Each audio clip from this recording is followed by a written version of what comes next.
Chers téléspectateurs, bonsoir. Bienvenue sur votre émission Radiotélescopie de la Guadeloupe. L'an dernier, nous avons consacré 2 émissions sur une jeunesse guadeloupéenne en quête de perspectives d'avenir. Nous avions rencontré pour cela des jeunes de tous les milieux. Ils étaient étudiants, ils étaient chômeurs, ils étaient d'anciens délinquants en quête de rédemption. Radiotélescopie revient 1 an plus tard et a retrouvé quelques-uns de ces jeunes. Que sont-ils devenus? Vous le saurez en regardant cette émission. Dans ce numéro de Radiotélescopie de la Guadeloupe, nous avons rencontré une association qui s'appelle Plus belle la rue. En français, Plus belle la rue. Oui, une association qui est à l'origine d'une formidable initiative de revitalisation d'un quartier de Pointe-à-Pitre. Nous vous montrerons toutes les actions entreprises par cette association pour recréer le lien social, pour lutter contre la violence, pour améliorer le cadre de vie et réenchanter ainsi un quartier qui était sur le déclin.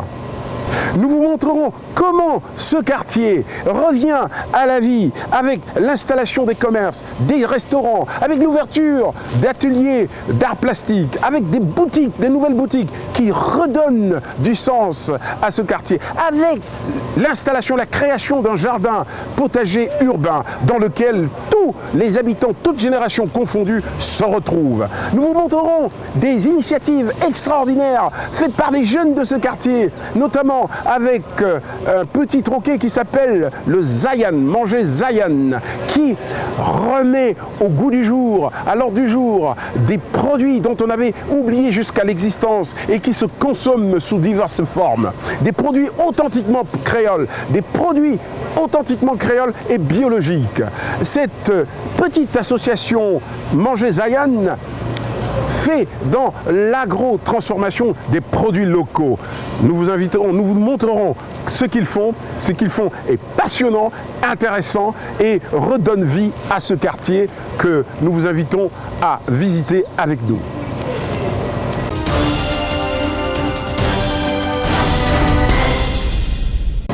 L'an dernier, nous avons rencontré un certain nombre de jeunes dans le cadre de notre émission « Une jeunesse, quelle perspective d'avenir en Guadeloupe ?» Nous avons rencontré des jeunes, nous avons rencontré des étudiants, nous avons rencontré des jeunes en perdition recueillis au sein de l'association Accord à Pointe-à-Pitre à la Cité des Lauriers. Parmi ces jeunes que nous avions rencontrés, nous vous avons parlé du cas de Steven Poulier. Vous vous en rappelez? Voici quelques images pour vous resituer qui est Steven Poulier. Tu es arrivé ici par l'intermédiaire du 115 et de Saint-Vincent-de-Paul et tu as été pris en charge par cette institution qui t'a permis de trouver du travail, faire de la formation, trouver du travail. Et ça se passe bien à ton travail aujourd'hui? Oui, ça se passe bien à mon travail aujourd'hui. Moi, je vais pas dire que ça se passe vraiment bien parce que je me sens exploité d'un genre, mais ça se déroule plutôt pas mal. Tu as un métier, et j'espère bien qu'un jour tu vas t'installer comme boulanger. Oui, je vais m'installer comme boulanger. Donc c'est mon projet. Mon projet, c'est d'avoir mon CAP, puis mon bac, et après passer le brevet de maîtrise si Dieu veut, pour pouvoir après ouvrir mon entreprise et, je sais pas, étendre mes capacités un peu partout.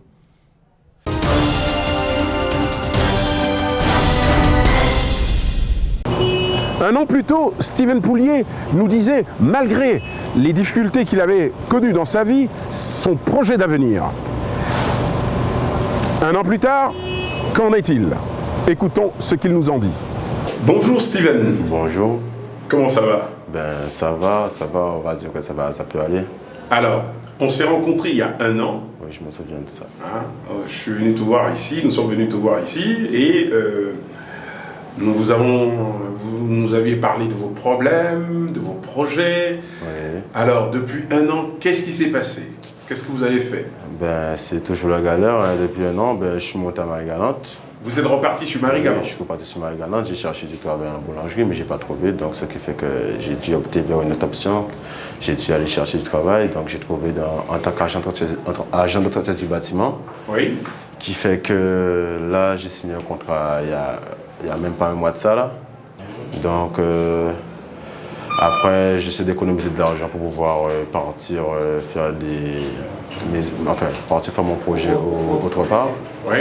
Et sinon, je continue, la vie continue quoi. Alors, votre projet est toujours de faire de la boulangerie. Oui. C'est pour ça que là, j'ai décidé de prendre l'argent d'un autre côté pour pouvoir, pour pouvoir aller faire mon projet. Alors, Oui. votre projet qui était de faire de la boulangerie, un CAP de boulangerie, Oui. vous avez donc décidé que vous voulez continuer ce projet-là, mais sur la métropole. Oui, sur la métropole, pas sur la Guadeloupe parce qu'il n'y a Pourquoi pas de développement et tout. Pourquoi? Parce que je trouve pas et c'est dur et il y a Qu'est-ce que vous ne trouvez pas? le travail. De travail de boulangerie? Oui, quand je demande, ils disent toujours que c'est toujours rempli, c'est toujours pris et tout, donc je suis toujours obligé de patienter. Donc, et comme il y a plus de débouchés en métropole, donc je préfère partir, faire de l'argent et partir. Et vous comptez partir, vous comptez donc travailler. Le contrat que vous avez aujourd'hui dans le bâtiment, là, il dure jusqu'à quand? Jusqu'au mois, enfin, c'est une année en fait. C'est un D'accord. an. Donc là, je ne sais pas, mais peut-être qu'ils vont le renouveler ou pas. Mais moi, dès que j'ai fait suffisamment d'argent, moi, je pense partir. Et si vous trouviez un job chez un boulanger ici pour faire votre CAP, est-ce que vous accepteriez si on vous trouvait un job chez un boulanger? Oui, je vais accepter volontiers. Vous accepteriez volontiers? Oui. Moi, l'important, c'est que j'ai mon diplôme. Après, c'est travailler et tout. Sur la Guadeloupe? Sous la Guadeloupe, voilà. Ok. Mais si décidément je ne trouve pas, moi, je compte partir, voilà, comme je dis. Parce qu'on m'a dit qu'il y a plus de débouchés en France et qu'il faut réussir mieux. Est-ce que vous avez une petite expérience? Vous avez une expérience quand même déjà sur la boulangerie? Oui, j'ai une expérience de la boulangerie. Vous avez travaillé combien de temps chez les boulangers? Là, j'ai travaillé 3 ans en tant que boulanger. Vous avez travaillé 3 ans Oui, en tant que boulanger. Voilà. Et je répète la question, si on vous trouve un emploi chez un boulanger en Guadeloupe continentale, est-ce que vous accepteriez le travail immédiatement Oui, j'accepterai le travail. pour préparer votre CAP? Oui, il n'y a pas de souci. Bien.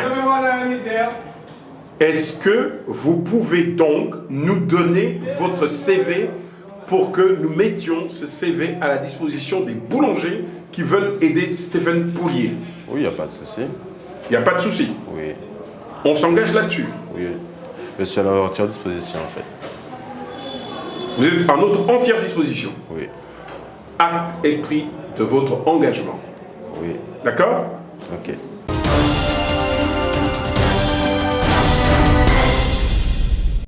Sur le campus de Fouilleul, nous avions rencontré un carteron d'étudiants.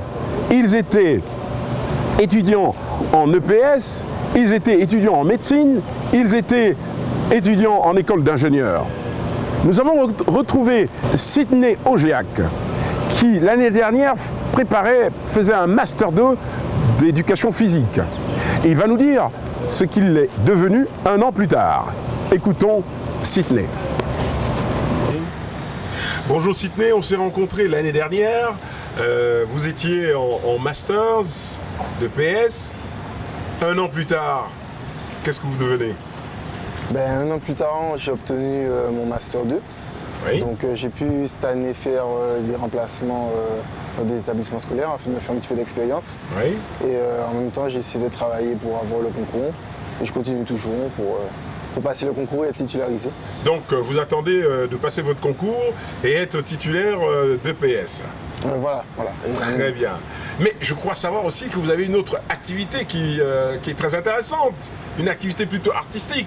Oui, en même temps, j'essaie de monter ma boîte de production au niveau de la photo et de la vidéo. Donc là, j'essaie de faire un maximum de production, de tournage, de shooting pour, on va dire, me faire la main et m'améliorer au fur et à mesure. Donc là, je propose déjà mes services à... Et comment s'appelle votre société de prod? C'est Intrusive Pictures.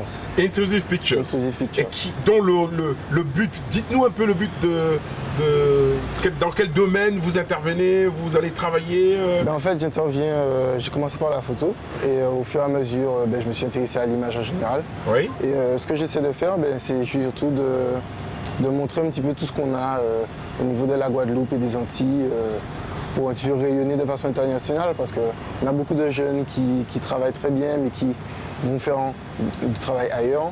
Et moi je me dis qu'avec tout ce qu'on a autour de nous, on a assez de choses pour pouvoir valoriser ce qu'on a ici. Où est-ce qu'on peut voir le résultat de ce travail que vous faites en plus de votre métier de prof d'éducation physique? Est-ce que vous avez un site internet sur lequel on peut consulter les images que vous produisez? Ouais, je suis présent sur les réseaux sociaux, donc Facebook, Instagram, YouTube, sur le nom d'Intrusive Pictures. Vous cherchez, vous allez trouver ma page. Sinon, prochainement, on aura un site internet et peut-être des locaux pour pouvoir accueillir le public. L'avenir est rose pour vous? L'avenir, on voit grand, on va dire, on essaie de se battre pour arriver à ses objectifs.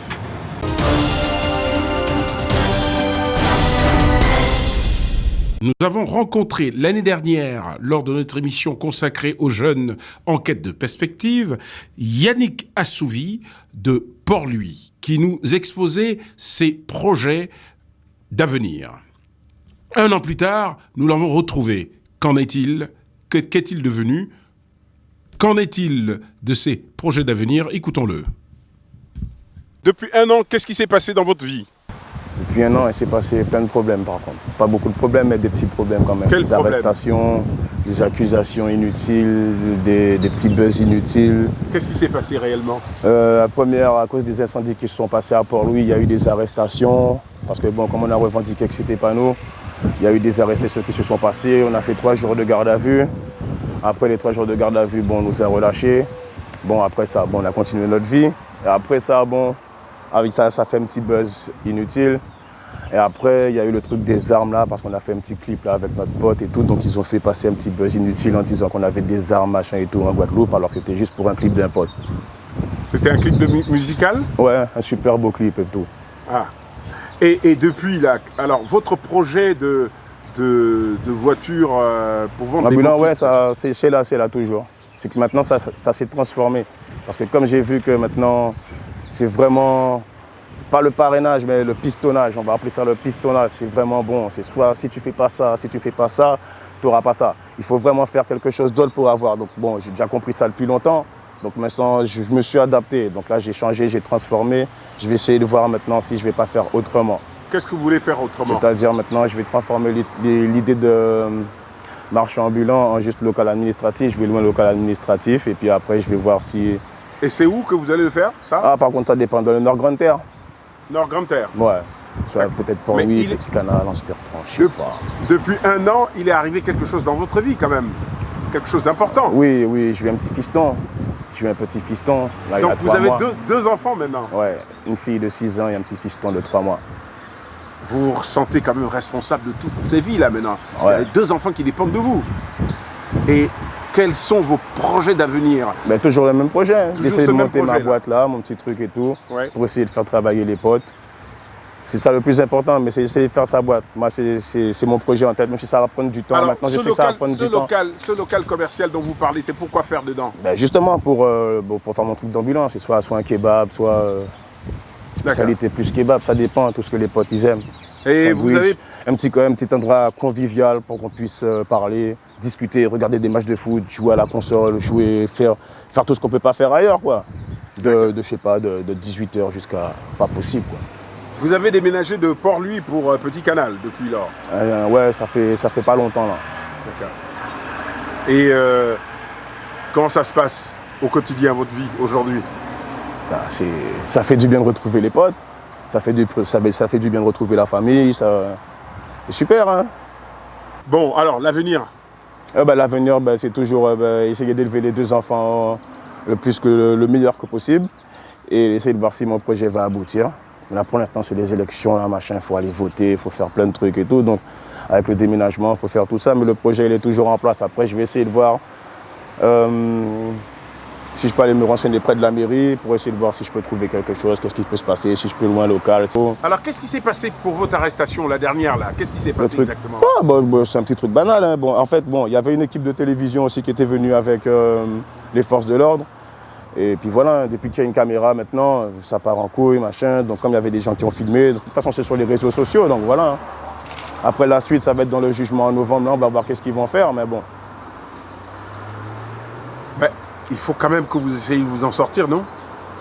Non, mais moi je me porte bien, franchement. C'est pas parce que bon, ça se passe, ce sont des péripéties de la vie, comme on dit. Il y a des personnes qui sont encore plus, je sais pas, qui sont dans la rue, qui n'ont même pas un toit, qui n'ont même pas à manger, qui ne savent même pas qu'est-ce qu'ils vont manger peut-être cet après-midi, peut-être maintenant. Peut-être qu'il y a des femmes qui sont avec leur enfant et puis qui ne savent pas s'ils vont donner à leur enfant à manger aujourd'hui. Vous vivez de quoi alors en attendant là? En attendant que votre projet se mette en place, vous vivez comment? Vous vivez de quoi? De tout et de rien, on va dire. C'est-à-dire? De tout et de rien. C'est-à-dire du système de l'État. Et après, de rien, de tout et de rien. Parce que je suis obligé de survivre aussi. Parce que si j'ai pas de machin, mais bon, il faut. Et c'est pas avec le truc de l'État que tu vas t'en sortir dans la vie. Ça, c'est super clair. Ça sert à rien du tout. Pas que ça sert à rien du tout, mais ça va pas quand tu payes ici, quand tu payes ça, quand tu payes ici, quand tu payes ça, il te reste même pas, je sais pas combien. Donc tu es obligé de faire un autre truc pour avoir de l'argent. Donc voilà, c'est tout. Ouais, c'est la triste réalité. Oui. Est-ce que tu peux te donner les moyens de t'en sortir? Est-ce que tu veux te donner les moyens de t'en sortir? Je les ai déjà, les moyens. J'ai les diplômes pour faire tout ce que j'ai à faire. Mais j'ai pas envie d'aller pleurer. Ouais, il y a un autre truc aussi. Oui. On vous envoie pleurer, c'est-à-dire style, j'ai fait une sorte de session là, parce que j'ai bien fait les trucs pour essayer de voir, machin. Tu vois, on t'envoie dans des sessions style Pôle emploi, machin. Après, on t'envoie là-bas pour faire une sorte de dossier, pour te dire, ouais, qu'est-ce que vous voulez faire? Préparation d'entreprise, de machin, de projet, de machin. Donc tu es avec les gens, tu prépares ton projet. Quand ton projet il est bien stabilisé, il est bien financé, tu as déjà fait ton étude de marché et tout, après on t'envoie là-bas pour te dire que machin. Après, quand on t'envoie dans une autre entreprise pour te dire que bon, pour les subventions, ah mais monsieur, on ne fait pas ça pour les marchands ambulants. Eh ben, pourquoi tu me fais monter pendant 2 semaines dans ta formation pour les gens, machin, bon, dans la formation, est-ce que j'allais m'emballer dans la formation, tu me fais monter pendant 1 semaine et demie.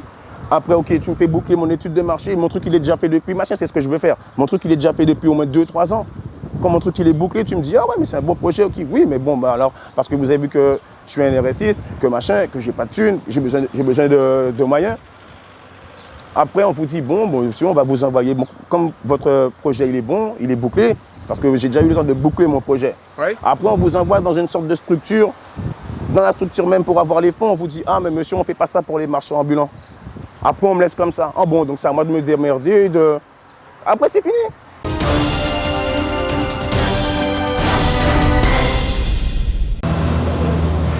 Il est des hommes et des femmes qui se consacrent à la protection de la jeunesse, qui sont à l'écoute, qui sont tout dévoués dans leur profession à l'écoute de cette jeunesse en perdition.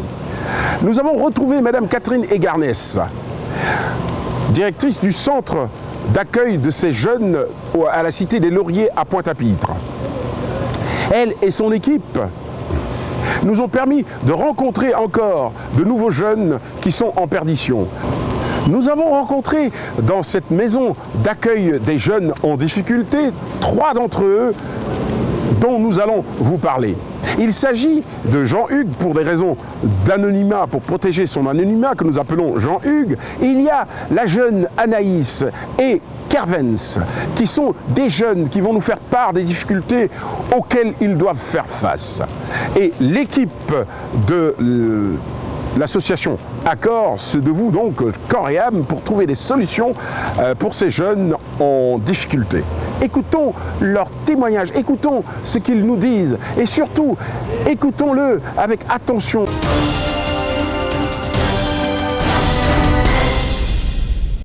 Jean-Hugues, que nous appelons ainsi pour préserver son anonymat, est un jeune confronté au rejet de ses parents à cause de son orientation sexuelle. Il a été chassé de son domicile à 2 semaines du bac par ses parents qui n'approuvent pas son orientation sexuelle. Vous avez bien compris, Jean-Hugues est homosexuel. Écoutons les souffrances de ce garçon et écoutons-le attentivement parce qu'il est en pleine souffrance. Bonjour. Comment ça va? Très bien. Alors, tu as quel âge? 20 ans. Et tu es ici depuis combien de temps? Ça fait 2 semaines. Est-ce que tu peux nous dire pourquoi tu es ici? Alors, moi, je suis là ici parce que, comme ma famille m'a refusé par rapport à mon orientation sexuelle, et donc c'est pour ça que je suis ici. Comment ça s'est passé avec tes parents? Ben, c'était dur. Ils étaient durs à accepter par rapport à mon orientation. Et tu peux nous dire comment ça s'est passé? Comment tes parents ont été au courant? C'est toi qui leur as dit? Ils m'ont semé avec un gars. Ils t'ont semé. Ils t'ont semé? Oui. Ils t'ont surveillé, ils t'ont suivi, c'est ça? En fait, c'est quelqu'un de leur famille, en fait, Oui. qui m'ont semé en sortant avec un mec. Et donc, ils ont dit ça à ma mère et tout ça. Et ta mère n'a pas accepté ça? Non. Et ton père? Ben, mon père, il est là, mais bon, c'est pas qu'il accepte pas, mais bon, il n'est pas d'accord pour ça, quoi. Qu'est-ce qu'ils t'ont dit?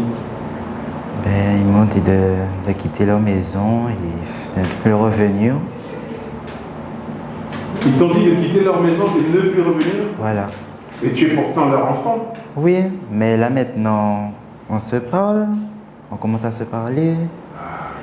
Mais c'est normal, je suis leur enfant, donc ils sont obligés de me parler. Même si je ne suis plus là, donc voilà.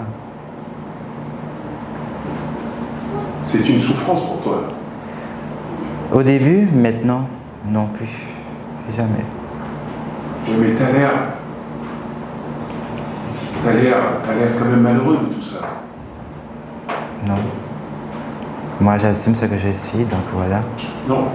Il n'y a même pas de discussion là-dessus, vous assumez complètement. Ouais. Mais quand même, le fait que vos parents vous aient rejeté, ça aurait pu se passer autrement. J'étais en désespoir, oui. Mais là, je me dis, il faut que je me relève et voilà.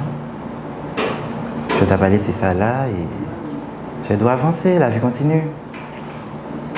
Vous avez parfaitement raison. Ouais. Et quels sont vos projets, Sébastien? Quels sont vos projets d'avenir? Vous allez faire un bac bientôt, là? Non, là, c'est ma fin de l'année, là, du bac. Ah ouais, vous passez le bac, là? Oui. Très bien. Et après le bac, qu'est-ce que vous voulez faire? Soit je fais une formation, ou soit je vais ouvrir mon propre magasin. Vous faites un bac pro, c'est ce que vous nous avez dit? Oui. Un bac pro dans le Vente. commerce, c'est bien ça? Vente, oui. Vente, d'accord. Vous avez des amis? Oui, j'ai des amis. Vos amis vous acceptent avec votre différence? Oui. Et ça se passe bien avec vos amis? Oui, toujours. C'est uniquement avec votre famille que vous avez eu ce problème de rejet? Est-ce qu'il y a des membres de votre famille, vos tantes, des oncles qui essayent de comprendre un peu, de vous aider? Non. Ils sont tous dans le rejet, dans le refus, dans Ils sont pas dans le rejet, mais ils sont pas... Ils veulent pas entrer dans les problèmes comme ça, quoi. Dans les conflits entre la famille. Mais pourquoi il y aurait un conflit? Vous vous êtes posé la question, pourquoi il y aurait un conflit pour ce que vous êtes? Bon, j'ai pas encore posé la question, mais après, voilà. C'était avec ma famille seulement, j'avais des problèmes. Après, le reste, ils ne le savent pas. Vous avez trouvé une écoute ici, dans ce centre? Oui, j'ai parlé avec la psychologue. Oui. Je lui ai expliqué ma situation et voilà. Et elle m'a dit de ne pas laisser ça comme ça, je dois continuer. Voilà. Continuez, la vie continue. Voilà, c'est ça qu'elle m'a dit en fait. Vous êtes formidable, vous savez, Oui. vous êtes formidable et on n'a pas à porter de jugement sur ce que vous êtes. Oui.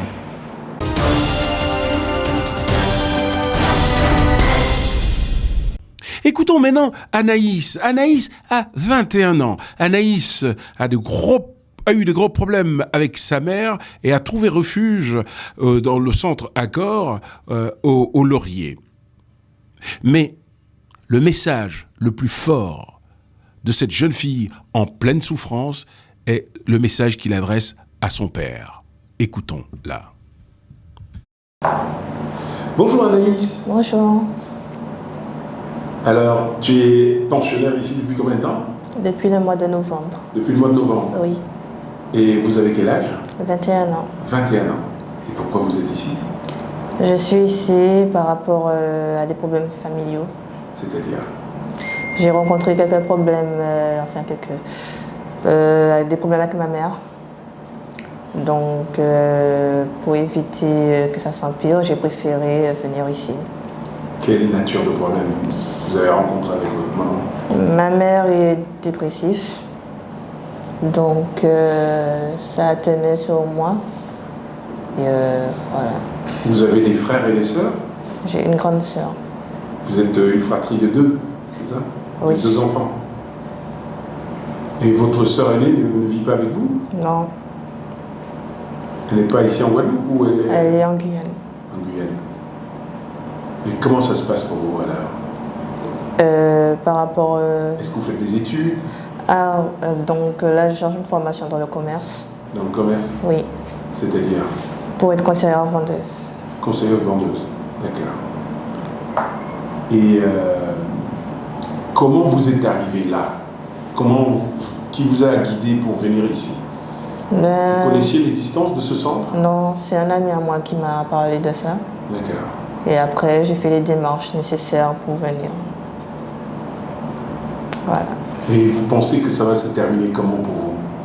Moi, je souhaite trouver ma formation, obtenir mon diplôme et après postuler dans une boîte quelconque pour travailler.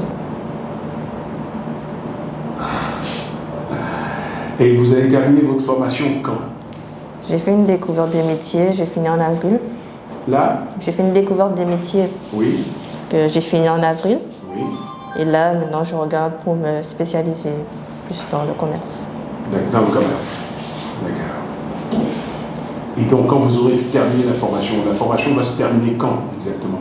Là, je commence une formation, censé commencer une formation en septembre pour dans 1 an ou 2 ans. Mais tout dépend de la sélection. En fait, c'est sur sélection. C'est sur sélection? Voilà. Et vous avez fait les études jusqu'à quelle classe là, avant? Jusqu'à terminale. Ah, vous avez le baccalauréat? Non. D'accord. Et vous avez fait un bac quoi? Quelle section vous avez fait? Littéraire. Littéraire. Vous étiez dans un lycée de la place? J'étais au lycée en Guyane. En Guyane, d'accord. D'accord. Vos parents sont guyanais? Non. C'est des Guadeloupéens qui s'étaient installés en Guyane? Mon père est martiniquais, ma mère est guadeloupéenne. D'accord. Et votre père n'est pas ici? Non. D'accord. Vos parents sont séparés, je présume?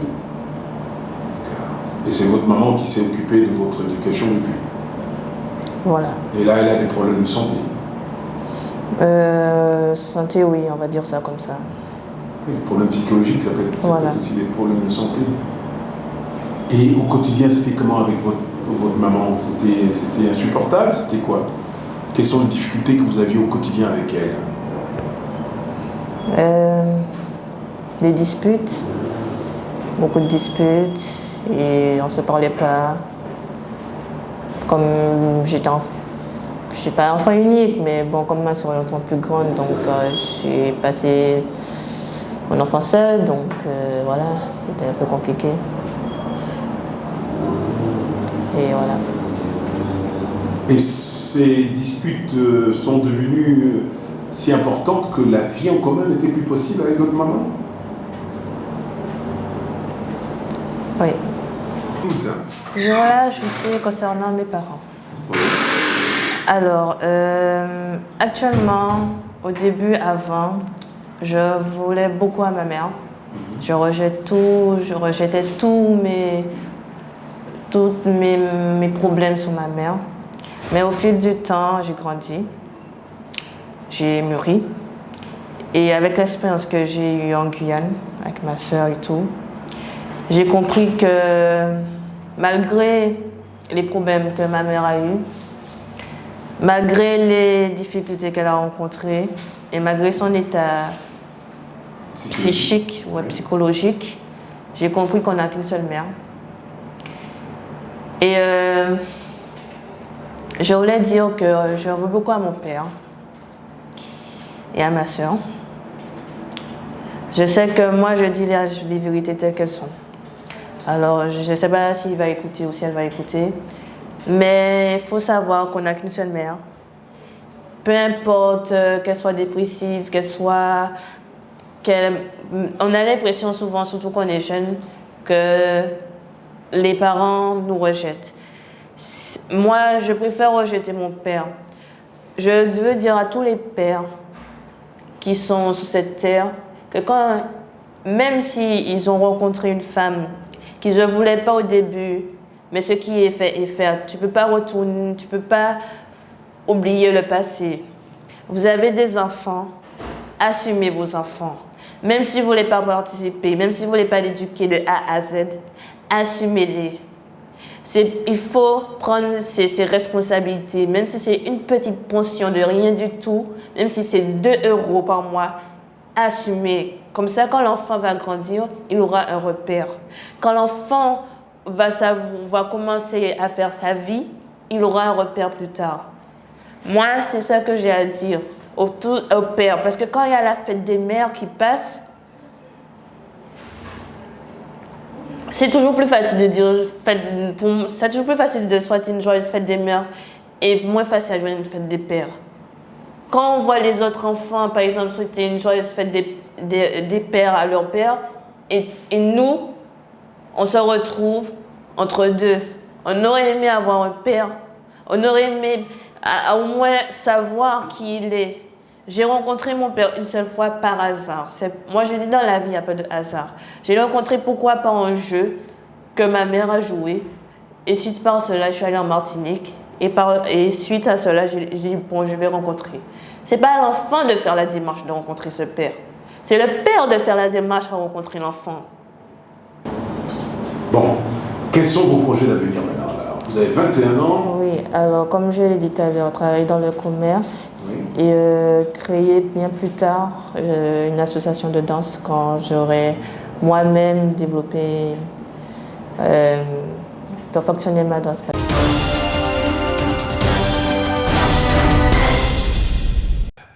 Kervens, 20 ans, va nous faire part des difficultés qu'il rencontre dans sa relation avec une mère autoritaire. Il nous fait part de ses projets d'avenir. Écoutons-le.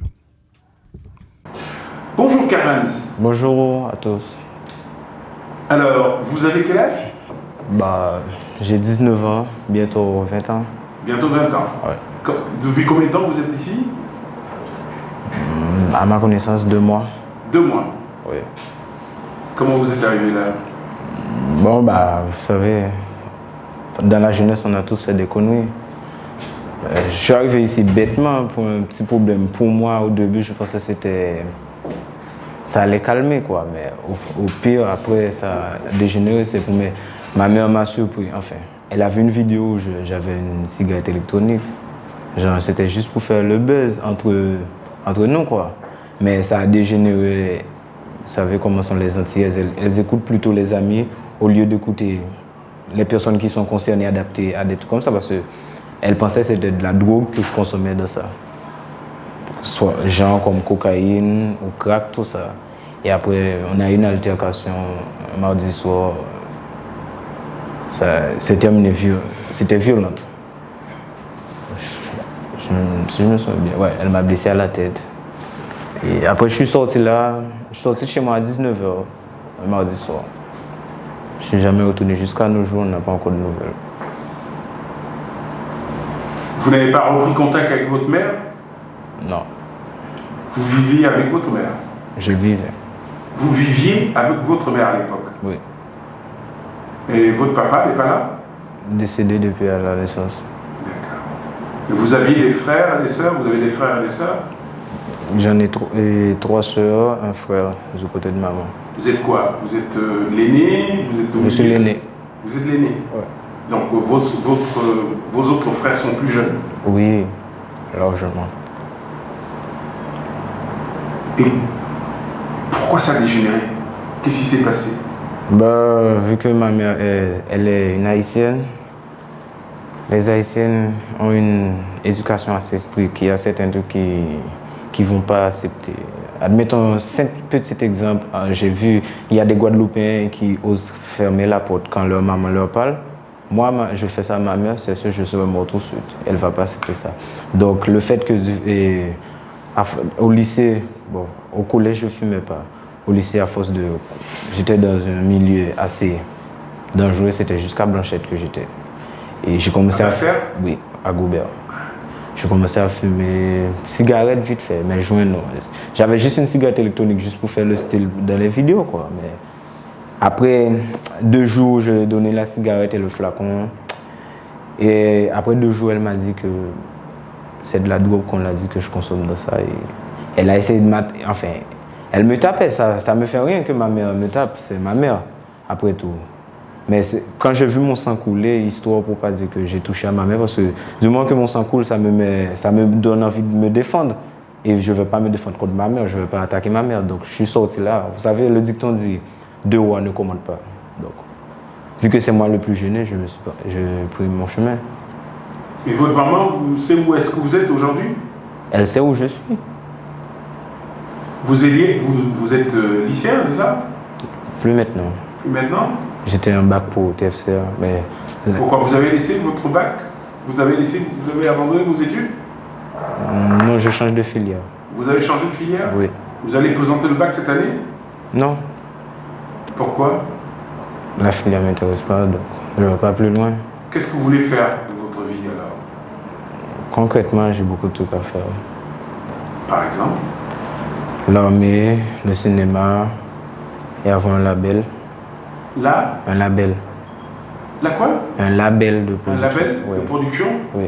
De quoi? Production de quoi? De musique? Musique, comme elle a dit, danse, sketch, cinéma. Est-ce que vous savez que le RSMA, le régiment du service militaire adapté, recrute actuellement? Je rentre en juillet. Est-ce que vous avez préparé un dossier pour ça? J'ai déjà le dossier là. Vous allez déposer un dossier là-bas? Oui, je l'ai déjà déposé. J'attends qu'on m'appelle. D'accord. Et pour le futur? Bon, bah pour le futur, c'est l'armée. Je rejoins la légionnaire ou l'infanterie marine. Vous voulez rejoindre la Légion? Oui. La Légion ou l'infanterie marine. Ou l'infanterie de marine? Oui. Et ça, c'est dans combien de temps ça que vous voulez faire ça? Dans 2 mois là même. Dans 2 mois là? Bon courage. On me l'a dit, merci. Je compte à m'accoucher. Hein.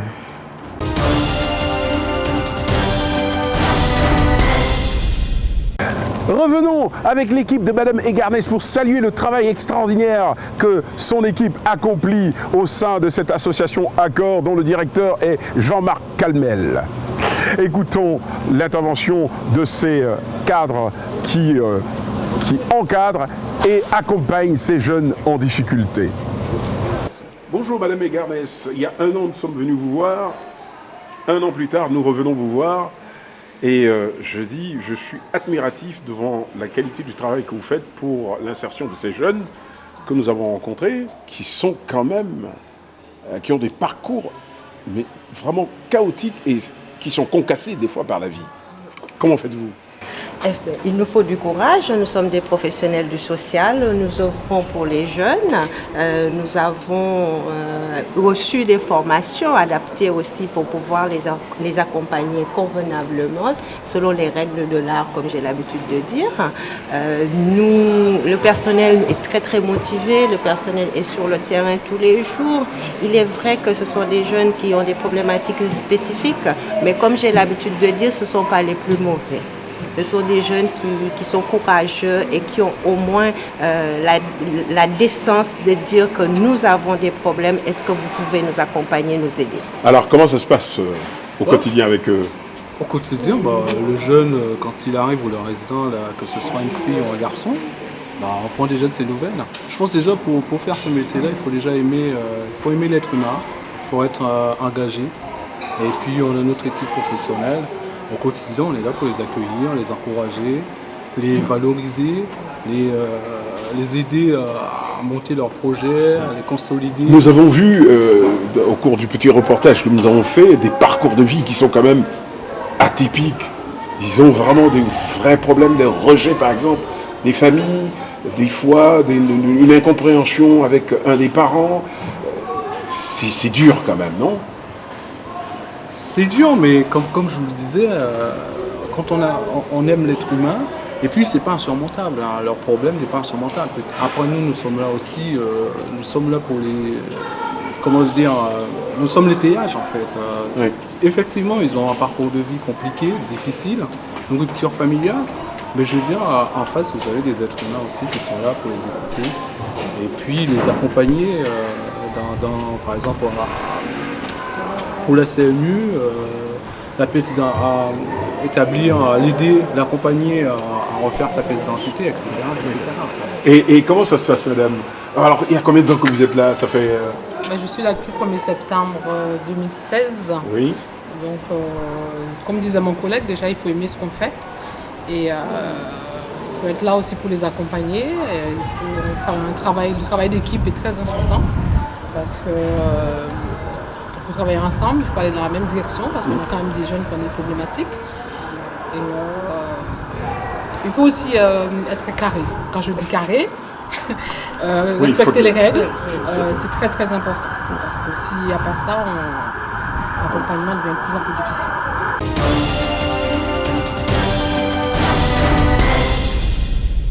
Un quartier qui fut jadis un quartier bourgeois, situé à 2 pas de la place de la Victoire. Un quartier qui a plongé dans le déclin lorsque ses habitants fortunés ont migré hors de la ville dans des villas plus modernes, plus spacieuses et offrant des commodités plus agréables. Un quartier abandonné par ses habitants originels qui s'est peu à peu paupérisé avec des nouveaux habitants aux profils sociologiques différents et qui en ont changé la physionomie. Et puis, les enfants de ces habitants originels, nostalgiques de cet âge d'or du quartier, reviennent pour réenchanter le quartier de leur enfance. Redonner vie, revitaliser et valoriser un quartier et ses rues où des dents creuses se multipliaient et où des bâtiments abandonnés s'offraient aux squatteurs de tout poil. Plus belle Larry, cette association dont j'ai parlé en introduction, créée il y a 3 ans à l'initiative de Sylvie Adelaïde et de ses amis, a dû prendre à bras-le-corps la rénovation de ce quartier pour en améliorer donc le cadre de vie avec des initiatives multiples. Laissons à Sylvie Adelaïde, architecte et peintre, le soin de nous dire plus sur la philosophie qui sous-tend cette association et l'action de cette association dans ce quartier de Pointe-à-Pitre. Bonjour Madame Adélaïde. Bonjour. Vous êtes présidente de l'atelier Odyssée. L'atelier Odyssée. Et vous êtes à l'initiative de cette action superbe qui embellit le quartier ici à Pointe-à-Pitre. Pouvez-vous nous en dire quelques mots? Oui, donc l'association effectivement est à l'origine de l'opération Plus belle Larry, oui. Mais n'est pas à l'origine seule. On est un groupe de citoyens, donc oui. De voisins d'abord, d'amis, qui avons décidé de réagir par rapport à un quartier ou une ambiance de quartier qui ne nous convenait plus. Très bien. Alors, quels sont les buts de cette association ? L'objectif, c'est d'avoir un espace de vie oui. Qui corresponde à ce qu'on est vraiment. Donc ça veut dire que c'est la forme.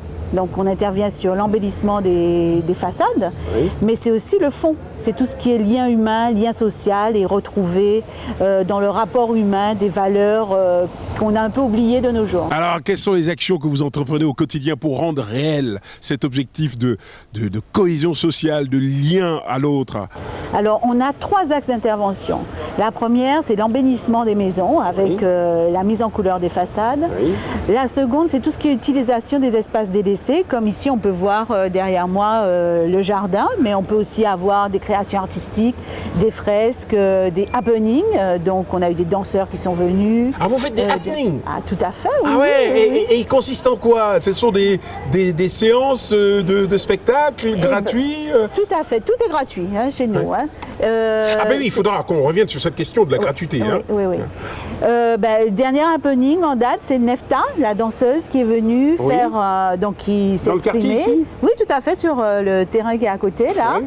Donc, il nous a fait une démonstration de danse avec des projections, et c'était son et lumière, avec des poèmes aussi qu'elle a créés. Et c'était un moment vraiment magique. Alors, vous avez le jardin derrière vous. Oui. Alors, pouvez-vous nous expliquer aux téléspectateurs, quel est le principe? Sur quel principe ça fonctionne? Parce que vous avez dit que tout était gratuit, mais comment ça fonctionne? C'est un troc, c'est quoi? Ça fonctionne avec de l'huile de coude. Oui, bien sûr. En priorité. Bien sûr. Donc l'idée, c'est de pouvoir récupérer des espaces qui sont délaissés, qui servent de décharge, oui. En espaces agréables, qui servent à construire du lien social, mais également à mieux vivre et à mieux manger. Voilà, donc on est dans une société traditionnelle où beaucoup de choses se passent autour de l'alimentation, et là aussi on a voulu retrouver des valeurs et une façon de faire fondée sur la qualité humaine. Alors, cela crée du lien social, dites-vous, mais en même temps, ça crée aussi un vivre ensemble qui prend du sens dans vos actions.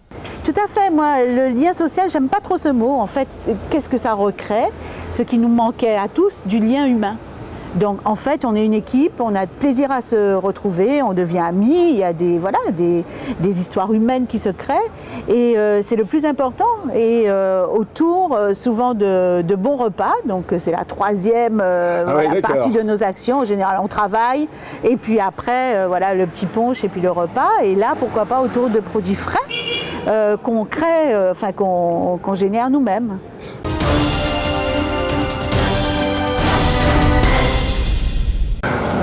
Plus belle Larry, ce n'est pas simplement une association qui se préoccupe de l'embellissement d'un quartier ou du rafraîchissement des façades par des coups de peinture. C'est beaucoup plus que cela. Cette association est animée d'une énergie communicative. Une énergie formidable anime cette association. C'est aussi des cours d'art plastique qui sont dispensés au sein du local de l'atelier Odyssée. Des cours d'art plastique qui sont dispensés aux enfants et aussi aux adultes. Nous allons écouter le prof d'art plastique de cette association qui opère donc dans la rue Victor Hugo, à l'angle de la rue Victor Hugo et rue du Gommier à Pointe-à-Pitre. Écoutons-la. Bonjour madame. Bonjour. Alors, pouvez-vous nous expliquer en quelques mots votre rôle dans tout ce dispositif mis en place par Odyssée et Plus belle Larry? Alors, moi, j'enseigne les arts plastiques auprès des enfants le mercredi matin pendant 2 heures. Donc, on fait du dessin, de la peinture, des collages, de la sculpture. On travaille toutes sortes de matières, de matériaux pour s'exprimer, pour laisser libre cours à la créativité des enfants. Et ce sont des enfants du quartier? Non, pas forcément, ça peut, mais ils viennent un peu partout. Ouais. Un peu partout, de Bémao, d'où ils veulent. Et tout ça se passe ici, en fait? Oui, dans les locaux de l'atelier Odyssée. D'accord. Voilà. Après... Et est-ce que vos élèves participent, par exemple, à des travaux de peinture que l'on voit dans le quartier? En extérieur, non, ça ne s'est pas encore fait, mais pourquoi pas, ça pourrait être un projet de réalisation de fresques avec les enfants. Ça peut être une bonne idée, effectivement. Je ne sais pas ce que Sylvie en penserait, enfin les responsables de Plus belle Larry, ça pourrait être une bonne idée. D'accord.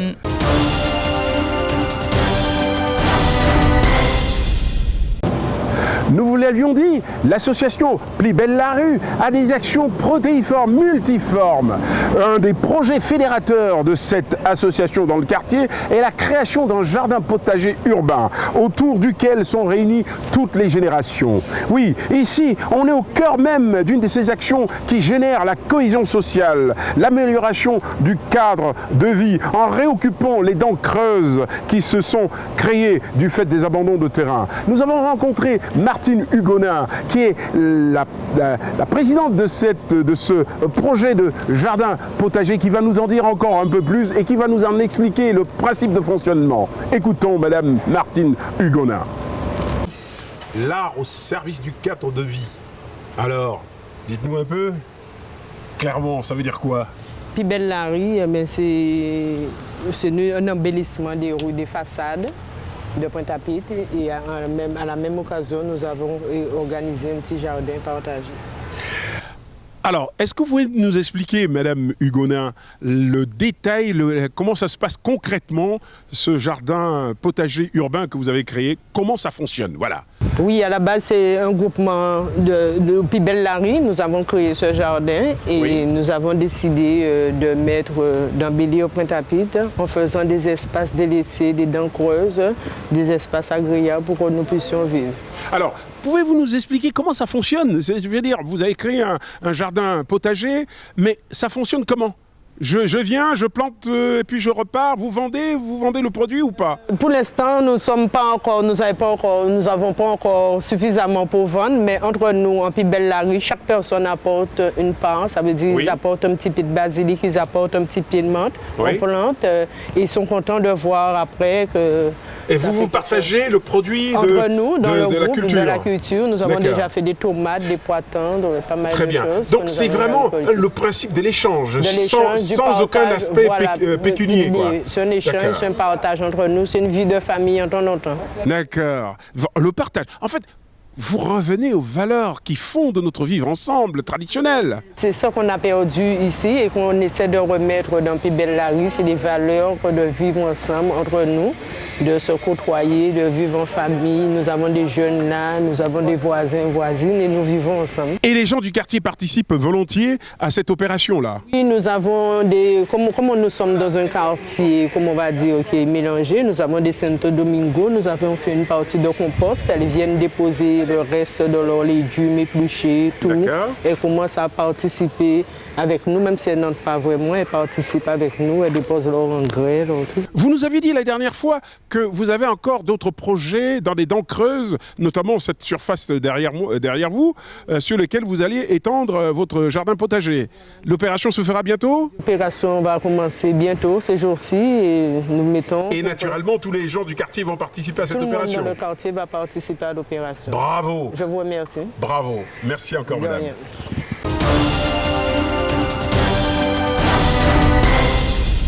Et voici donc le témoignage d'un habitant du quartier qui est très enchanté des initiatives prises par l'association Pibelle-Larue. Écoutons-le. Bonjour, vous êtes habitant du quartier? Oui. Alors, qu'est-ce que vous pensez des actions de Pibelle-Larue? Eh ben, ça rend la rue plus belle déjà. Et quelque part, ça fait que tous les gens qui habitent dans le quartier se parlent plus souvent et s'entendent de mieux en mieux. Alors si je comprends bien, cette opération-là de lien social qu'a lancé Pibelle-Larue contribue véritablement à un vivre ensemble plus harmonieux, plus cohérent, plus solidaire? Oui, ça développe, on va dire, l'âme du quartier. Oui. Genre, parce que tous les gens peuvent y participer. Oui. C'est-à-dire qu'en voyant les actions des autres, ils ont envie d'y participer et du coup, ça fait revivre tous les gens et même les anciens qui avant étaient chez eux à rien faire. Maintenant, ils ont l'occasion de sortir, apprendre à peindre, faire un peu de jardinage. Et ça, je crois que ça leur donne encore plus de motivation. D'ailleurs, il y a des gens qui ont fait des peintures. Et du coup, ça crée aussi de la vivacité. Parce que du coup, la rue est un peu plus animée que ce que c'était avant. C'était un peu commencé à mourir. Ouais. Et là, maintenant... Les gens se parlent, quoi. Aussi. Mais surtout, des gens investissent aussi dans le quartier, des boutiques commencent à rouvrir, des restaurants. Ah, les gens investissent dans le quartier. Nous allons le visiter là. Ah je vous en prie, là il y a le bar de Charlie, là, qui d'ailleurs fait partie de l'association aussi. Oui. Et là aussi, vous avez donc deux autres bars. Là, chez Ricardo et chez Eduardo, qui ont ouvert aussi, qui font bar-restaurant, là aussi restaurant. Et presque tous les... Nous avons aussi beaucoup d'avocats dans le quartier, des médecins qui viennent s'installer. Et qui participent aussi donc du frère à la vie du quartier.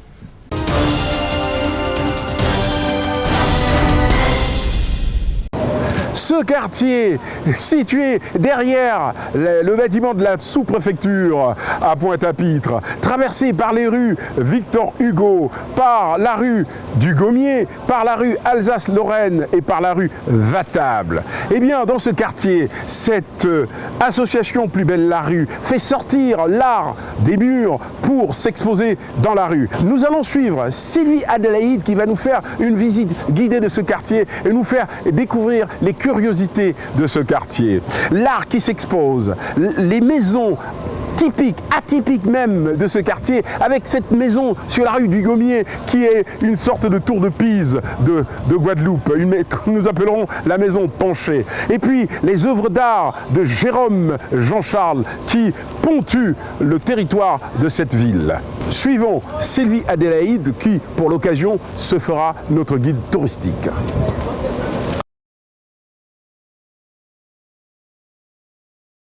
Le principe des couleurs, en fait, on part avec des études chromatiques, on soumet au propriétaire Et ensuite, on détermine donc les quantités et on a un partenaire qui nous suit depuis le début, en la personne de Siapoc, qui nous donne les peintures adéquates. D'accord. Parce qu'au départ, on avait été voir des entreprises qui nous donnaient des fonds de peinture, donc on avait beaucoup de bleu.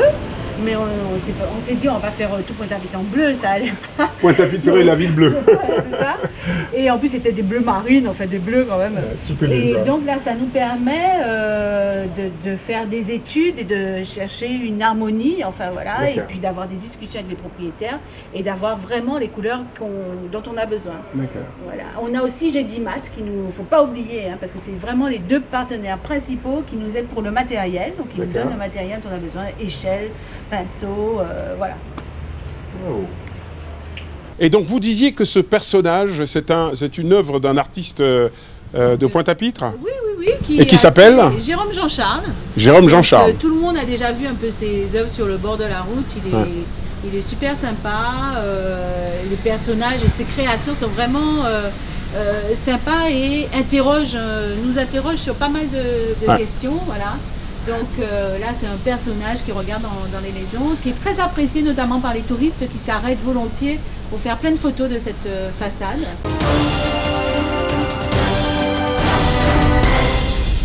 Ça fait de mettre en valeur tous ces beaux bâtiments qui, à force d'être délabrés, ne sont plus remarquables, alors qu'on a vraiment des petites merveilles avec tout ce qui est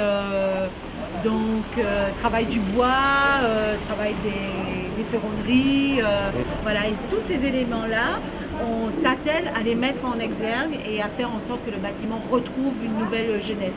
D'accord.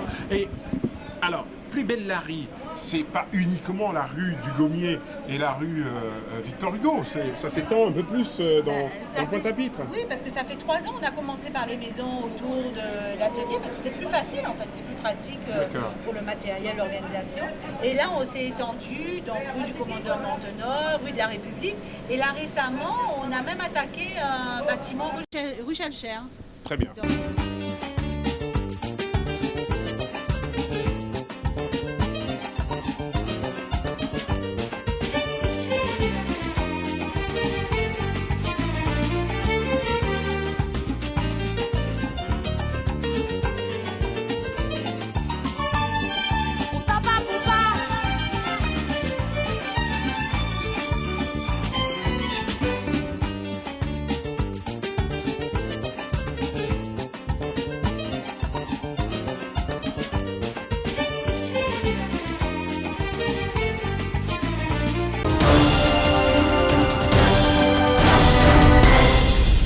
L'un des objectifs de Plus belle Larry, cette association donc animée avec ferveur et enthousiasme par l'équipe de Sylvie Adelaïde, a été de réintroduire dans ce quartier de permettre l'installation dans ce quartier de commerce.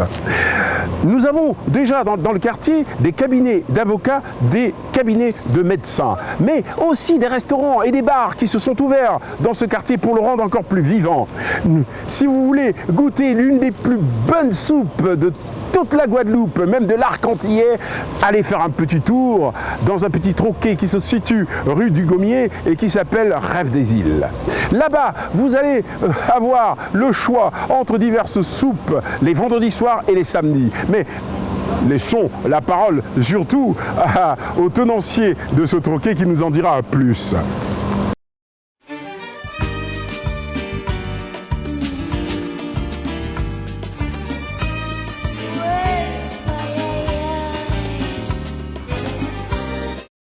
Plus belle Larry, pouvez-vous nous en dire deux mots? Quelles sont les actions que vous entreprenez en tant que restaurateur pour participer à cette opération? Déjà le vendredi, on fait des soirées à thème, ainsi que le samedi, de 14h jusqu'à 1h, voire s'il y a encore des clients jusqu'à ce qu'ils partent. Oui. Et on a des menus à proposer, de la boisson, de la convivialité. Un téléspectateur qui nous écoute là sera très curieux de participer à cette opération. Vous avez dit, c'est le vendredi et le samedi. Quels sont les horaires? Nous sommes ouverts normalement de 6h30 jusqu'à 14h. Oui. On rouvre à 16h pour 22h la semaine. Très bien. Et le vendredi et le samedi, on ferme à 1h du matin, voire plus, voire des fois même à l'aube. Et cette opération Plus belle la rue, ça rend, ça anime votre rue, Alors, expliquez-nous comment vous vivez cela, ça se passe bien ? Déjà, nous, quand on a repris le bar, c'était vraiment pour faire vivre le quartier, histoire de ramener de l'activité et des loisirs, quoi. Et cette opération a réussi, d'après vous ? On débute, en fait. On débute. Et à combien de temps que vous avez commencé ça ? Ça fait à peu près 2 semaines et demie. 2 semaines et demie, c'est tout frais. Ah, c'est tout frais. Ah d'accord, c'est tout frais. Vous êtes venu. Oui, mais donc vous participez véritablement au revival, comme on dit en anglais, à la renaissance du quartier, si je comprends bien. C'est bien ça ? Oui, plus ou moins, oui. Histoire d'amener d'autres personnes aussi à découvrir les rues autres que les voies principales qui sont la place de la Victoire et des choses comme ça. Histoire qu'ils rentrent un peu plus à l'intérieur des quartiers, voilà.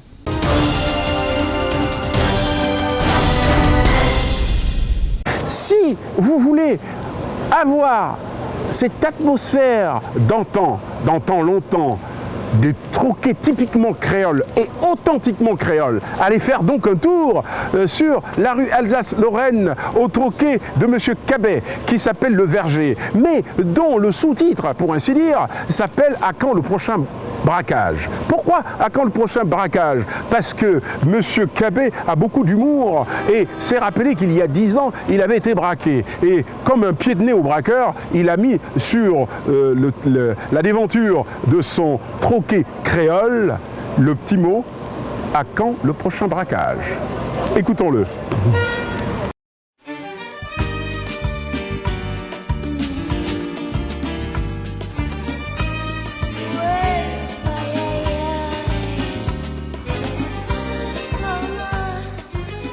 Qu'en fait? Ça va aller? Tout doucement, tout doucement. Tout doucement. Alors, j'ai vu que vous avez mis sur votre restaurant qui s'appelle Le Verger, vous avez mis « Au prochain braquage, point d'interrogation ». C'était quoi ça, ce petit clin d'œil? Ouais, c'était des petits malfrats qui étaient venus il y a une dizaine d'années. Oui. Et vous avez une pointe d'humour pour... C'est formidable. Oui. Et alors, au Verger, qu'est-ce qu'on fait au Verger? On boit un petit coup? On boit un petit coup et puis on mange, mais je fais à manger qu'à la commande. Vous faites à manger qu'à la commande. Qu'est-ce que vous faites à mayer pour vos clients? Eh bien, tout. Tout bitin? Depuis Colombo, depuis Petit Boudin, tout ça? Oui. Ah ouais? Accra, Colombo, bouillon, poisson, tout. Ah, d'accord. Ouais. Ah ben c'est super. Il y a combien de temps que vous êtes là? Eh bien, ça fait une dizaine d'années. Une dizaine d'années? Eh ben, on espère qu'avec toute cette activité que déploie l'association Plus belle la rue, vous avez repeint votre façade. Ça vous a plu, ça? Oui, ça m'a plu. Mais une fois que ça a été fait, la mairie ne suit pas derrière. Regarde-moi ça un peu. Là. Ouais. Le trottoir rempli d'herbe, tout ça. Mais déjà, pour un commencement, c'est positif quand même. Oui, c'est positif. C'est positif. Bon, on espère que les choses vont aller en s'améliorant. Oui, hein? J'espère. Faut rester positif. Oui, positif. Allez, Kimbered. Ouais. À bientôt. Ouais. Merci. Il y a plus des camions qui sont là, ça fait des années. Oui. Et la mairie, ils ont déjà marqué les voitures pour les enlever et puis ils les enlèvent pas. Ouais. Vous avez parlé aussi du coin de la rue. Oui. Le coin de la rue, là, on ne peut même pas marcher sur le trottoir. Oui. Et vous souhaitez que la mairie intervienne très rapidement pour ça? Bien sûr. Oui. L'enlèvement des voitures pour permettre à vos clients de se garer aussi. Oui. Et puis nettoyer les abords là. Les abords, oui. D'accord. Ok. Ouais. Vous adressez donc un message à la mairie, c'est ça? À monsieur le maire.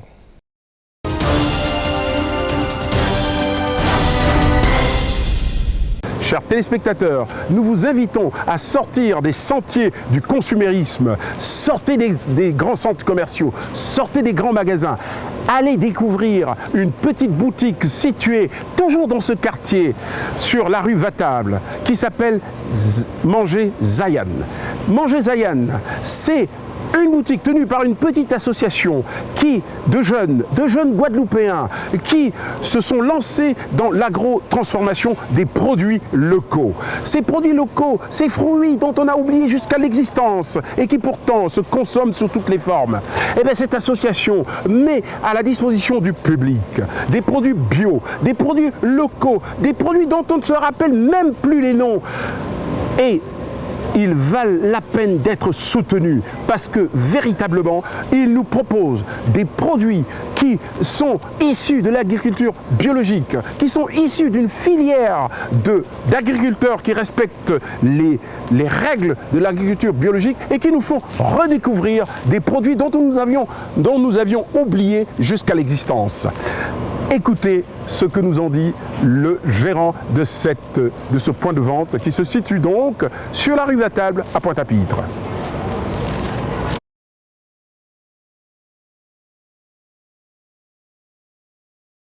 Nous sommes devant Manger Zion. Voilà.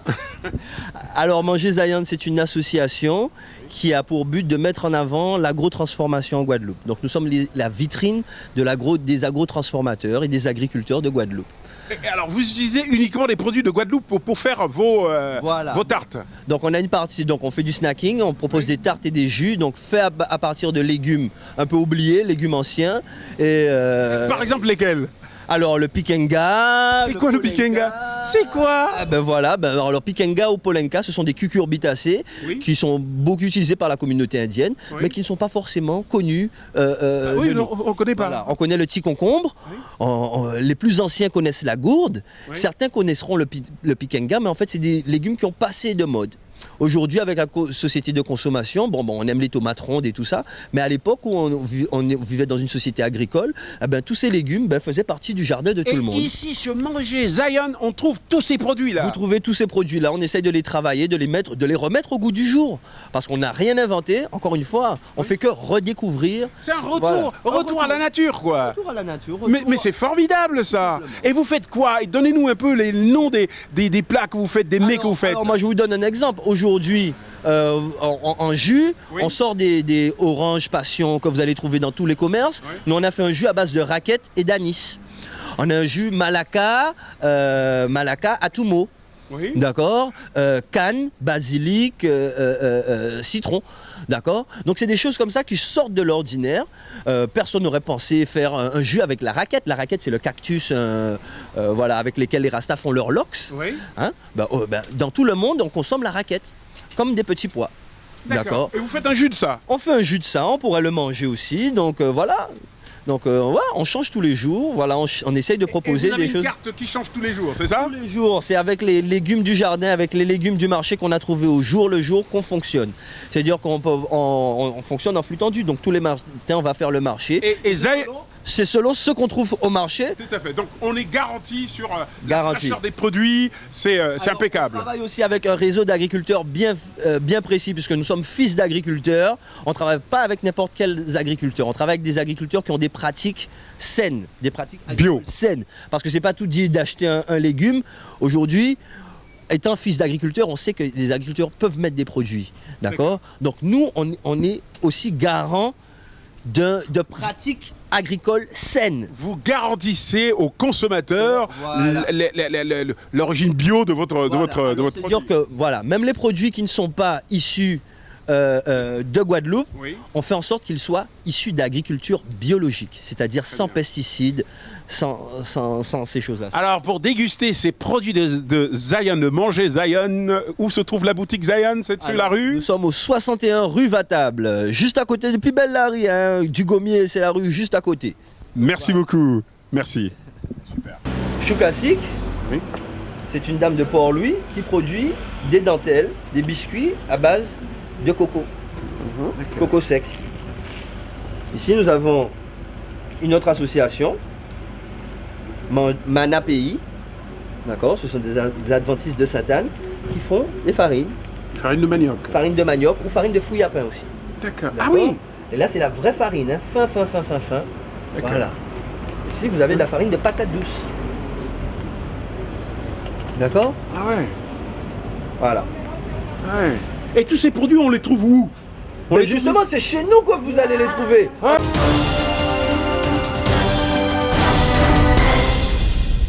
Mais comment terminer ce reportage sur cette association et ce quartier de Pointe-à-Pitre qu'il faut absolument visiter aujourd'hui sans parler de la boutique au sang mêlé tenue par Cathy. Oui, au sang mêlé, c'est un concept qui s'intègre tout à fait dans la philosophie de l'association Plus Belle la Rue. C'est une boutique où sont exposées des œuvres de créateurs, des créateurs qui vont mettre en avant leur création, des créateurs qui vont allier le souci de la modernité avec le souci de la tradition. Oui, la boutique au sang mêlé tenue par Cathy est une boutique extraordinaire où sont exposés des produits à la portée de toutes les bourses et qui répond à la philosophie même de cette association Plus Belle la Rue qui a consisté à faire venir dans ce quartier des boutiques et une boutique tenue par la très sympathique Cathy que nous vous invitons à visiter. Bonjour Cathy. Bonjour à tous. Alors, nous sommes à Sang Mêlé, une boutique de mode, pour ainsi dire, mais très particulière. Est-ce que vous pouvez nous parler du principe de cette boutique ? Absolument, avec plaisir. Alors, Sang Mêlé représente des artistes. Pour la plupart, ce sont des créateurs de mode, d'accessoires, de vêtements, sculptures, artistes peintres. Et je me fais une joie de les représenter à la boutique qui est au 7 rue Victor Hugo, mais aussi dans des expos. Et nous sortons du festival Terre de Blues où on s'est éclaté. Alors, si je comprends bien, en fait, c'est un concept transartistique. C'est les peintres, des créateurs de mode, des créateurs d'objets. Absolument. Alors, on a une diversité dans la boutique, d'où le nom Sang Mêlé, oui. Qui d'ailleurs me définit totalement parce que je peux être aussi bien classique que roots. Oui. La preuve, j'ai toujours les pieds nus à la boutique, oui. Ou en talons, etc. C'est vraiment une diversité. Donc, on peut avoir des bijoux classe de bibillard qui sont en bois précieux. On peut avoir la créatrice Lily's Original Création qui fait un petit peu, qui travaille surtout le cuir, une matière noble. Lauriane Pernoc, toujours en matière de bijoux, avec des accessoires comme ce magnifique collier où elle allie tout ce qui est naturel, la ficelle, le bois flotté, les coquillages, la cannelle. Ah oui? Ah oui, elle allie aussi le cuir, on a les arts de la paille. Vous avez là, aux oreilles, des boucles extraordinaires. Vous avez un collier. Alors là, je suis en Sang Mêlé. Alors, voilà. Expliquez-nous un peu tout ça. Alors, Sang Mêlé, on a déjà la coiffe par qui tout a commencé. Oui. C'est la créatrice Frédéric Gentil qui crée des maris-têtes prêtes à porter oui. avec un système de velcro, tout simplement, qu'on met sur la tête et qu'on pose en 30 secondes. Vous allez nous montrer comment vous faites ça. Avec plaisir. Voilà. Après, on accessoirise avec Lily's Original Création, qui est du cuir. Lauriane Pernoc avec un collier qui est tout au moins original. Abdoulaye Diaye qui est du Sénégal avec des tuniques. Je vois, c'est un motif africain là. Voilà, très agréable. Absolument, tout à fait. C'est des tenues qui sont agréables à porter. Et en fait, vous avez aussi pour la fête des pères et la fête des mères aussi pour les anniversaires, les montres en bois précieux. En fait, on allie, on crée une nouvelle mode, une mode qui nous ressemble. Pour ne pas rester dans des critères de couleurs, de choses classiques qui, en fait, c'est pas forcément nous, c'est pas forcément la mode antillaise. Donc à Sang Mêlé, on réinvente notre mode et on oublie tous les critères de couleurs, de tout ce qu'on a appris, tout ce qu'on nous a inculqué. Nous, on balaye tout ça. Quand vous rentrez à Sang Mêlé, c'est vraiment un retour aux sources. Si ah ouais, tout à fait. Et tout ceci s'intègre dans l'activité du quartier, dans l'activité plus belle la rue. Absolument. En fait, c'est un tout. C'est un tout parce que j'ai commencé avec le petit coup de pouce de Sylvie Adélaïde, qui est la présidente de l'atelier. Voilà, tout à fait, oui. Et qui est aussi du quartier qu'on a connu depuis. On a grandi ensemble en fait. Et elle m'a proposé mais quand j'ai commencé avec 2 sacs, elle m'a dit mais Cathy, viens à l'atelier, il n'y a personne. Donc bon, pourquoi pas, j'ai hésité un petit peu, mais c'est vrai qu'au fur et à mesure, on s'est un petit peu rapprochés, parce qu'il faut dire que c'est la copine de ma grande sœur. Ouais. Donc, on s'est rapprochés. J'ai exposé pendant plus d'une année à l'atelier Odyssée. Et en fait, on a grossi. Et en fait, il a fallu que je prenne la porte, parce que Plus belle la vie, l'atelier Odyssée prenait tellement d'ampleur que j'avais plus forcément de place. Donc, avec les réunions, avec l'ampleur que prenait justement l'opération Plus belle la vie, en fait, ça a commencé avec quelques membres du quartier, des amis, des copains. Et en fait, on a cherché pendant plus d'une année, je crois, en se réunissant chaque semaine, on a cherché des idées. En fait, on a eu des idées les plus folles. On a vraiment, qu'on va garder pour nous. Ces idées, quelques-unes de ces idées prennent corps, prennent réalité avec Absolument. Ce que nous avons vu dans le quartier actuellement. Tout à fait. Votre boutique, par exemple. Oui. Alors, ces créateurs dont vous vendez les œuvres ici sont tous de Guadeloupe Non. Alors, la particularité d'où Sans Mêler, parce que Sans Mêler s'adapte à beaucoup de choses. Donc, on a principalement aussi des créateurs de la Guadeloupe. On a des créateurs de la Martinique, Cuba, on fait un petit clin d'œil à Nianca qui fait des accessoires en corne. Martinique, France, Sénégal, Marie-Galante. Donc, on peut pas se cantonner à la Guadeloupe. Parce que quand on a des choses qui nous plaisent, les personnes, ce qui est important dans Sans Mêler, c'est que la personne crée de ses mains, déjà d'une part, premièrement, des pièces uniques ou des séries relativement limitées. C'est surtout fait de façon artisanale, j'insiste bien. Et en fait, il faut que ce soit atypique, il faut que ce soit original. Et c'est des personnes aussi qui ne sont pas forcément douées pour la vente. Pour la vente, bien sûr. Sont un petit peu crabes, voilà. C'est des artistes en général. Tout à fait, et j'ai le plaisir d'avoir justement Sylvie qui est artiste peintre, et JC Jérôme qui est le sculpteur de Plus belle la vie.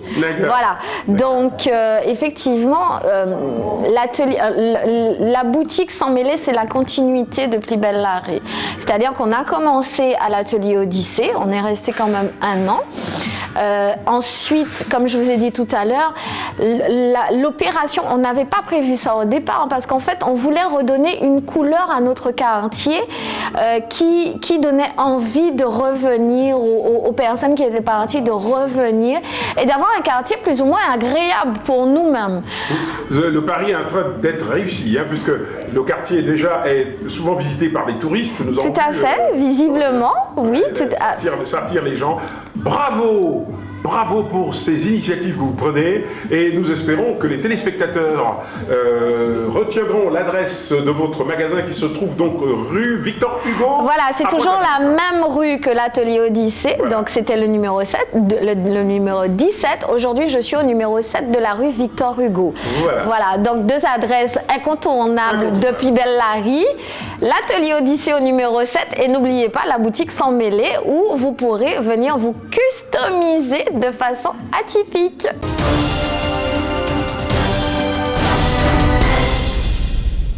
Nous avons rencontré Jacques Bangou, maire de Pointe-à-Pitre, qui nous parle de l'association Plus belle la vie et des initiatives que cette association entreprend sur le terrain. Écoutons ce qu'il nous en dit. Bonjour Monsieur le maire. Bonjour. Alors nous avons fait une visite d'un quartier de votre ville avec l'association Plus belle la vie. Oui, absolument. C'est une initiative formidable. Alors comment ça se passe? Écoutez, d'abord je félicite cette initiative portée par l'association Plus belle la vie. Oui. C'est vrai qu'on assiste là à quelque chose d'assez exceptionnel que je veux dire que tout citoyen a envie de voir émerger dans sa ville, a fortiori tout responsable et le maire que je suis. C'est une association qui, avec une architecte, avec des artistes et avec les citoyens, nous avons constaté, vous, moi, voilà, qui bénévolement apportent une touche pour égayer l'environnement. Nous avons constaté qu'il y a même des commerces qui ouvrent des restaurants. Des restaurants dans lesquels on mange la meilleure soupe de Guadeloupe. Alors ceci dit, tout cela est lié dans ce quartier, mais tout ne dépend pas que de cette action, mais il y a la conjonction dans ce quartier en particulier de choses assez exceptionnelles. D'abord, une reviviscence de l'économie à travers en particulier de 2-3 restaurants qui au départ, justement, l'une des meilleures soupes de Guadeloupe. Quand vous allez dans cette petite case qui n'a l'air de rien et que vous entrez, que vous voyez tous les notables de toute la Guadeloupe qui sont venus manger, c'est assez surprenant et assez extraordinaire. La mairie a-t-elle mis des dispositifs particuliers pour attirer l'installation des commerces et d'autres activités dans ce quartier? Il n'y a pas. Alors, c'est pas par ce biais-là que la ville intervient. Oui. La ville intervient dans ce quartier-là pour combattre l'une des difficultés qui étaient inhérentes à ce quartier et qui généraient d'autres soucis, les incendies, les squats, avec tout ce que ça comportait comme insécurité. Donc la mairie intervient sur comment supprimer et remplir toutes ces dents creuses. Et c'est la raison pour laquelle nous avons concentré sur ce quartier, en particulier dans la rue du Gommier, dans la rue Gilbert de Chambertrand et la rue François Arago, ce qu'on appelle des déclarations d'utilité publique qui nous permettent d'exproprier un certain nombre de parcelles, sur lesquelles on a commencé, on continue de construire des logements qui s'intègrent dans ce quartier, même si ce sont des logements modernes. Donc ça, c'est le premier élément. Le deuxième élément, c'est ce qu'on appelle l'OPARU, c'est-à-dire qu'on aide les propriétaires qui veulent rénover leur maison ou leur appartement tels qu'ils sont, avec une aide portée par l'État, ce qu'on appelle l'ANA, et avec des aides municipales. Ça, c'est le deuxième dispositif. Puis le troisième, c'est de faire en sorte que dans ce quartier, et ça c'est très important, mais à mon avis, c'est qu'on ait déplacé un pan essentiel de l'activité administrative et économique de la ville et de l'ensemble de l'agglomération, c'est le tribunal. Et tout ceci concourt à faire que les propriétaires aient plus d'intérêt à revenir ou s'occuper un peu de... Ils reviennent, on voit que ça marche. On voit que ça marche.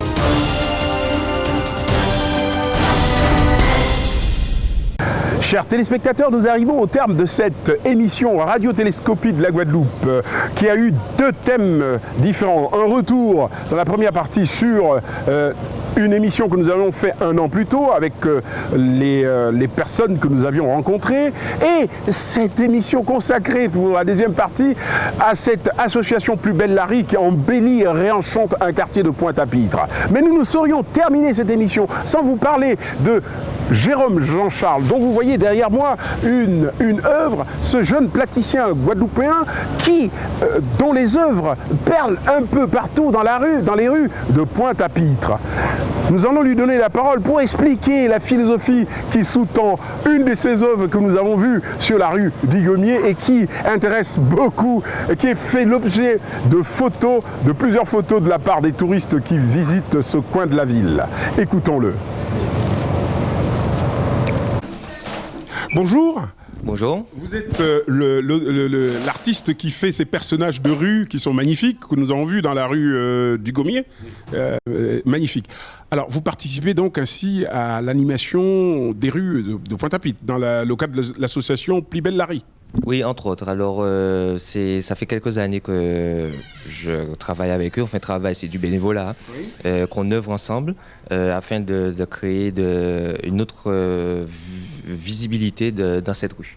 Dans ces rues, puisqu'on a vocation à s'étendre et à se diffuser dans tout Pointe-à-Pitre, à Bim et dans d'autres communes. Donc. Vous êtes artiste sculpteur, qu'est-ce que vous êtes peintre aussi? Alors, plutôt artiste sculpteur. Moi, je fais aussi des sculptures et des installations urbaines, entre autres. Et la peinture, non, c'est pas trop mon truc. Des installations. On a vu quelques-unes de vos œuvres, et surtout le petit bonhomme, avec la tête dans le... Oui, voilà, c'était un premier d'une série que j'ai créée, les gens foutres.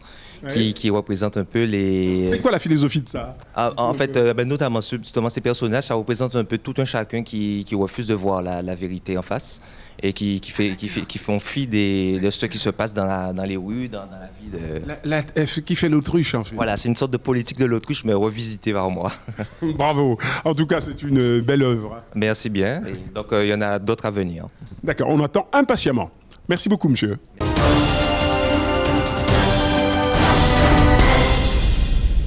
Nous espérons, chers téléspectateurs, que vous avez pris du plaisir à regarder cette émission et surtout découvrir des choses positives sur notre Guadeloupe tant aimée. Bonne soirée.